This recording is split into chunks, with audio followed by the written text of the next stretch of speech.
Happy Boulot avec Lorraine Goumeau ce matin. Pour beaucoup, ça va être un pont de la Pentecôte en télétravail. Oui, et alors c'est la Pentecôte, Michel et Laure font donc le pont.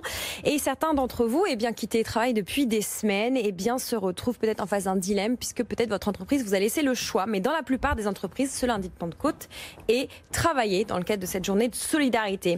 Alors si vous avez choisi de prendre un jour off, sachez que pour être en règle avec vos RH, il fallait pour pouvoir être absent aujourd'hui, poser un jour de RTT conformément à l'accord sur le temps de travail. Si vous avez fait le choix de travailler et que vous télétravaillez, cela de Pentecôte, selon le rapport Valoir publié en mai 2020, a fait la liste des dangers qui vous menacent aujourd'hui. Oui, parce que c'est pas évident de travailler un lundi ou peut-être, d'ailleurs, il n'y a pas d'école, donc les enfants sont à la maison. Exactement, donc c'est un danger de plus qui vous menace. D'abord, le premier danger, c'est évidemment les réseaux sociaux, on le sait à 32%, qui nuisent à votre productivité, suivi, comme Christophe, vous venez de le dire, de vos enfants. Un autre danger, ce sont les autres adultes qui y a chez vous, particulièrement aujourd'hui peut-être. Et puis ensuite, toute une kyrielle de dangers qui peut être votre frigo bien rempli, votre chien, votre chat, votre balcon et surtout peut-être le beau temps aujourd'hui puisqu'ils annoncent un temps magnifique.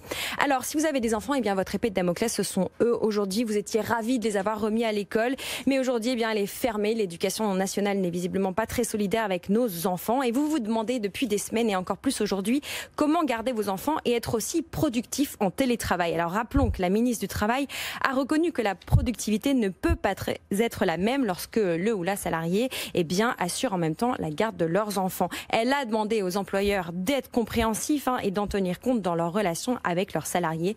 Donc rappelez bien à votre employeur aujourd'hui d'être compréhensif. Enfin, ne vous jetez pas la pierre si cette journée est peu, voire pas efficace. Selon le rapport Valoir, toujours, le lundi précédé par le vendredi sont les 2 jours les moins productifs des télétravailleurs. On imagine qu'au mois de mai, c'est encore pire.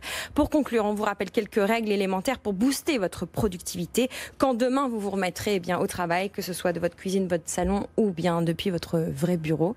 D'abord, souvenez-vous qu'il faut dédier un espace de travail précis chez vous. Il faut ensuite rester au calme et s'isoler, s'asseoir droit devant son bureau et surélever son ordinateur et puis évidemment supprimer les distractions en téléchargeant par exemple des bloqueurs de réseaux sociaux, exemple antisocial qui comme son nom le suggère vous empêche de consulter les nouvelles de vos amis en bloquant Facebook ou Twitter, ou encore Freedom qui permet de bloquer l'accès à Internet et à vos applications pendant une durée de temps définie. Il n'est pas trop tard pour acheter du matériel de bureau et puis surtout ranger votre bureau parce qu'un bureau mal rangé ça encourage la procrastination.